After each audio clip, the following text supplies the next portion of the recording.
Нийслэлийн засаг дарга бөгөөд Улаанбаатар хотын захирагч Батболд удирдах албан тушаалтнуудтай үйл ажиллагааны гэрээ байгууллаа. За тодорхойлбол удирдлагын гэрээ, засгийн газрын чигүүргийг орон нутагт төлөөлөн хэрэгжүүлэх гэрээ, үр дүнгийн гэрээг тус байгуулсан байна.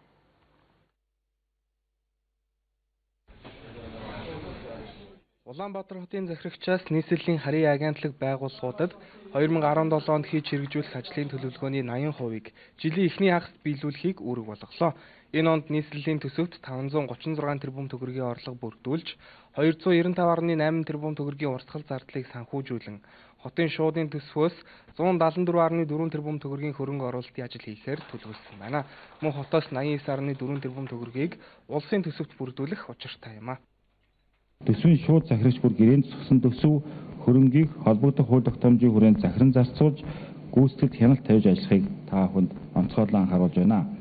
Та бүхэн 2017 онд байгуулсан гэрээгээр хүлээсэн үүргийнхээ дагуу хариуцсан салбарын ажлыг цаг хугацаанд нь хариуцлагатай чанарын өндөр түвшинд үр дүнтэй зохион байгуулахын ажиллахыг хүсэж байна. Та бүхэнд ажлын амжилт хүсье. Нийслэлийн засаг дарга өөрийн орлогч нар болон Улаанбаатар хотын ерөнхий менежер бөгөөд захирагчийн ажлын албаны дарга, нийслэлийн засаг даргын тамгын газрын даргатай удирдлагын гэрээ байгууллаа. Хотын хэмжээнд бол хөдөлмөр эрхлэлтийн төвшин бол 50.1% байгаа. За үүнтэй холбогдуулаад мэдээж нийслэлийн засаг даргын мөрийн хөтөлбөрт нэг өрх нэг ажлын байр гэсэн том зорилт тавьсан. Энэ ажлыг бид эхлүүлэхээр судалгаа хийгээ байж байна. Харин дүүргийн засаг дарга нартай засгийн газрын чиг үүргийг орон нутагт төлөөлөн хэрэгжүүлэх гэрээг байгуулж, засгийн газрын 2016-аас 20 оны үйл ажиллагааны хөтөлбөрт тусгацсан ажлыг иргэдэд хүргэхийг даалгасан юм а. Чиг үүрэг дотор засгийн газрын тусгай шилжүүлэг буюу сургууль цэцэрлэг эмнэлгүүдийн үйл ажиллагааг дүүргийн төсөв ерөнхийдөө шууд захирагчийн гэрээ байгуулж, засгийн газар нийслэлийн засаг даргын мөрийн тусгацсан чиг үүргийг бол бүрэн хэрэгжүүлж ажиллах. Ийм гэрээний нөхцөл байгаа. Дүүргийн хувьд бол сургууль цэцэрлэг үндсэндээ төрийн болон төрийн бус нийлсэн 80 гаруй байгууллага байгаа. Сургууль цэцэрлэгүүдийн хүчин чадал дутагдaltaй асуудал бол байгаа.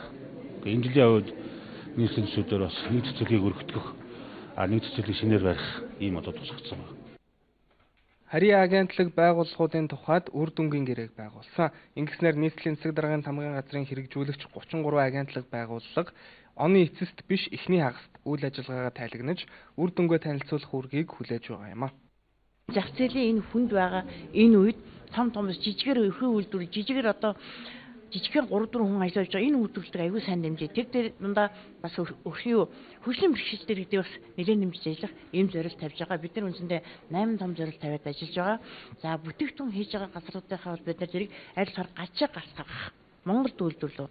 За хамгийн том ажил маань бид нар Улаанбаатарт үйлдвэрлэв гэдэг ийм том хөтөлбөр хэрэгжүүлэхээр манай агентлаг ажиллагаа бэлтэж байгаа. Гэрээнд тусгагчсан чиг үүргийг цаг тухайд нь биелүүлээгүй тохиолдолд хуулийн дагуу хариуцлага хүлээлгэх юм байна. Ингэж гэрээ байгуулснаар төрийн албаны ажлыг бодиттой үр дүнтэй болгох, үйлчилгээ үйл ажиллагааг иргэдэд хүртээмжтэй байх нөхцөлийг бүрдүүлэн, хариуцлагын тогтолцоог сайжруулах чухал ач холбогдолтойг онцоллоо. Мэдээллийг цогц сайхан Төгөлдөр Баяр нар сурвалжлан өргөлөө.